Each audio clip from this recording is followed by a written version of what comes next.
देह का वियोग होना मरण है एवं देह के आत्यंतिक वियोग को मोक्ष कहते हैं। मोक्ष की अवस्था अविनाशी है, वह कभी नष्ट नहीं होती। मोक्ष का सुख स्वाधीन है, नित्य है, अनंत है, अव्यबाद है, अतीन्द्रिय है एवं देहातीत है। कुछ लोग ऐसा कहते हैं, स्वर्ग के सुख से मोक्ष का सुख अनंत गुना है, मगर ऐसा मानना मिथ्या है।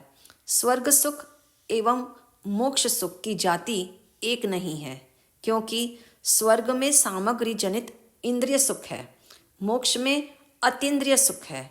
मोक्ष का सुख अविनाशी है, स्वर्ग का सुख विनाशी है। मोक्ष का सुख बाधा रहित है और स्वर्ग का सुख बाधा सहित है। बस इतना ही कह सकते हैं कि मोक्ष का सुख अनुपम है। इसलिए संसार में ऐसा कोई पदार्थ नहीं जिसके साथ मोक्ष के सुख की तुलना की जा सके। सर्व कर्म का क्षय हो जाने के कारण शरीर, इंद्रियां, मन का सर्वथा अभाव होने से मुक्त आत्मा सिद्धालय में अनंत सुख का अनुभव करती है। यह सुख अनिर्वचनीय आनंद है, जो शब्द से परे है, अवाच्य है। कहते हैं, मोक्ष के सुख का वर्णन तीर्थंकर भगवान भी नहीं कर सकते, तथापि जगत के जीवों को मोक्ष सुख की रुचि जागे, इसका दिशा सूचन वे करते हैं एवं मोक्ष का उपाय बताते हैं। वही मोक्ष का उपाय महाज्ञानी केशी मुनि समस्त परिषदा को बता रहे हैं। हे देवानुप्रियो, मोक्ष का स्वरूप जानने के बाद मोक्ष प्राप्ति की इच्छा प्रकट होती है। ये निश्चित है, मोक्ष है तो उसका उपाय भी होगा। तीर्थंकर परमात्मा फरमाते हैं, कर्म भाव आत्मा का अज्ञान है और मोक्ष भाव आत्मा का निजवास है। अनादि काल से आत्मा कर्म के उदय से प्राप्त होने वाली अवस्था को अपना स्वरूप मान रही है। इसी का नाम कर्म भाव है। कर्मकृत अवस्थाओं को मैं एवं मेरा मानना ही भ्रम है, अज्ञान है, मिथ्यात्व है। समस्त संसार राग और द्वेष के प्रवाह में बह रहा है, जिसका मूल कारण अज्ञान है। अज्ञानी जीव सुख और दुख दोनों का कारण बाहर में यानी पर में ढूंढता है।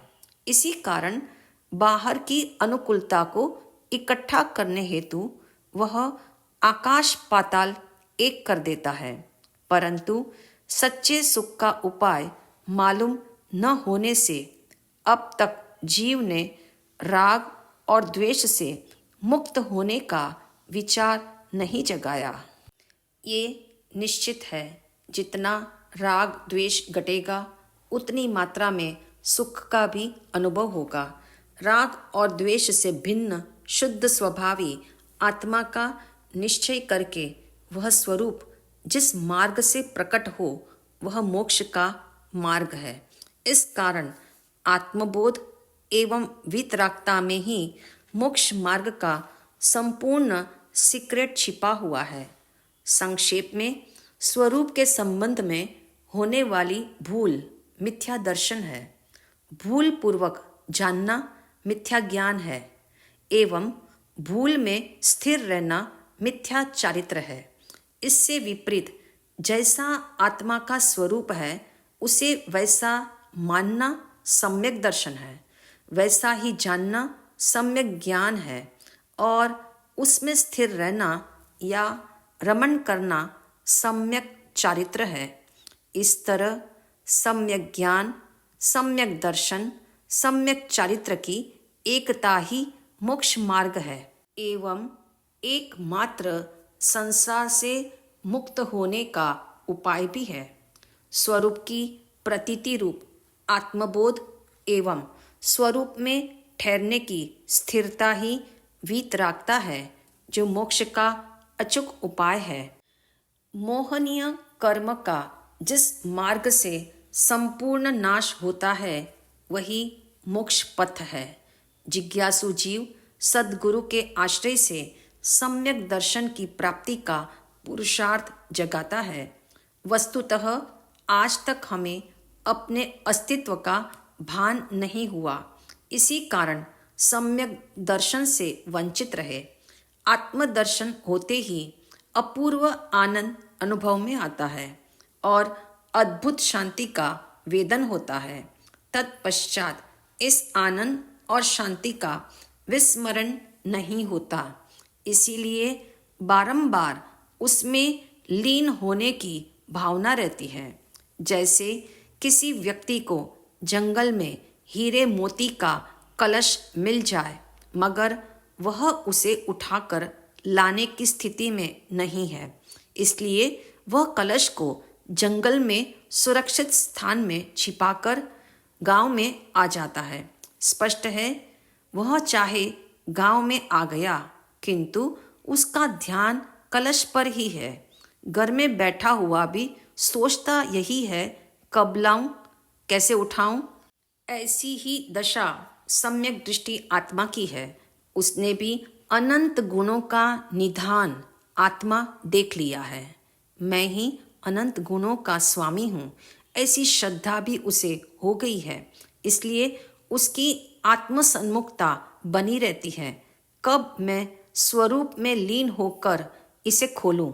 सम्यक दृष्टि को सतत यह प्रतीति बनी रहती है, मैं ज्ञान स्वरूपी आत्मा हूँ, मैं सबसे न्यारा हूँ। ऐसा सुंदर कल्याणकारी उपदेश सुनकर जिज्ञासु श्रोताओं ने पूछा, पूज्य गुरुदेव, अनादिकाल का विभाव दूर करने के लिए इस मनुष्य जन्म में हमें कितना पुरुषार्थ करना पड़ेगा, अर्थात मिथ्यात्व को हटाने के लिए और कितना समय लगेगा। यह सुनकर महाज्ञानी केशी मुनि ने कहा, अनादिकाल का मिथ्यात्व मिटाने के लिए अनादिकाल के पुरुषार्थ की जरूरत नहीं है। आप जानते हैं, चाहे कोई व्यक्ति करोड़ों वर्षों से स्वप्न देख रहा हो मगर आँख खुलते ही वह स्वप्न एक पल में समाप्त हो जाता है, ऐसे ही स्वरूप के प्रति जागरूक होते ही अनादि का विभाव टल जाता है। अनादि काल से आत्मा विभाव रूपी स्वप्न देख रहा है, इस कारण निज स्वरूप को भूल गया। अज्ञान की निद्रा में आत्मा विभाव के स्वप्न देखता है। इस स्वप्न की अवस्था में जीव जागृत संसार जैसा ही एक स्वप्न संसार रच लेता है। जागृति एवं सुषुप्ति, इन दो अवस्थाओं से सभी परिचित है। नींद की अवस्था में इंद्रियां और मन सक्रिय न होने से बाहर के जगत का ज्ञान नहीं होता, किंतु जागृत अवस्था में होता है। स्मरण रहे, स्वप्न अवस्था में न पूर्ण जागृति होती है न पूर्ण निद्रा होती है, किंतु शरीर निश्चेष्ट पड़ा रहता है, इंद्रियां सक्रिय नहीं होती, मन सक्रिय होता है। इसलिए स्वप्न अवस्था में बाहर के जगत का संपर्क टूट जाता है, परंतु जन्म जन्मांतर के संस्कार उभर कर आते हैं। सबका अनुभव है, स्वप्न की अवस्था में जो दिखाई देता है वह तब तक सच लगता है जब तक सपना चल रहा हो। जागने की देर है, सब विलीन हो जाता है। यह स्वप्न दृष्टि मिथ्या है, आभास है, भ्रामक है, क्षणिक है।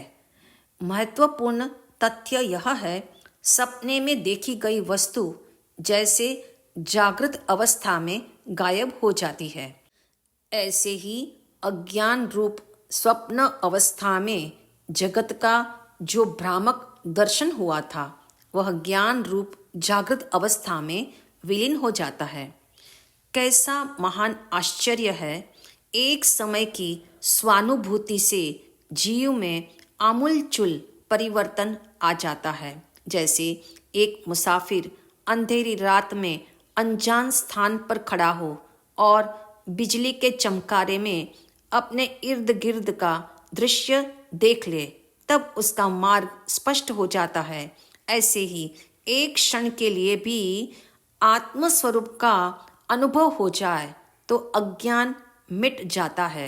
सचमुच आत्मा के अनुभव की महिमा कितनी अपरंपार है। जैसे स्वप्न की अवस्था एवं जागने के बाद की मानसिक अवस्था में अंतर है, ऐसा ही अंतर आत्मा के अनुभव से पूर्व एवं पश्चात की दशा में होता है। उसकी भव भ्रमणा टल जाती है एवं उसे बाह्य जगत स्वप्न समान असार भासित होता है। यह उपदेश सुनकर अब जिज्ञासु श्रोताओं ने पूछा, बनते, सम्यक दर्शन अर्थात आत्मा का अनुभव सरलता से कैसे संभव हो सकता है? तब महाज्ञानी केशी स्वामी ने कहा, हे देवानुप्रिय, आत्मा का अनुभव तनिक भी कठिन काम नहीं है, क्योंकि अपने अस्तित्व में न कुछ जोड़ना है न कुछ निकालना है। जो तुम्हें प्राप्त करना है वह स्वरूप तो अभी भी प्रकट है, इसलिए मात्र जागृति की जरूरत है। स्वरूप पर दृष्टि करने की आवश्यकता है। जिसे भूल चुके हो उसे स्मरण में लाना है, अपने से अपनापन करना है। मान लो दो व्यक्ति साथ साथ बैठे हैं, एक अंधा है और दूसरा देख सकता है मगर आंख बंद करके बैठा है। यदि आप उन दोनों को आसपास के दृश्य दिखाना चाहते हो तो अंधा नहीं देख पाएगा, मगर जो उसे देख सकता है उसे मात्र आंखें ही तो खोलनी है। इसलिए ये कार्य उसके लिए एकदम सरल है। इसी प्रकार सत्य की प्राप्ति के लिए सत्य की ओर मात्र नजर करनी है तो सत्य सरलता से प्राप्त हो जाता है।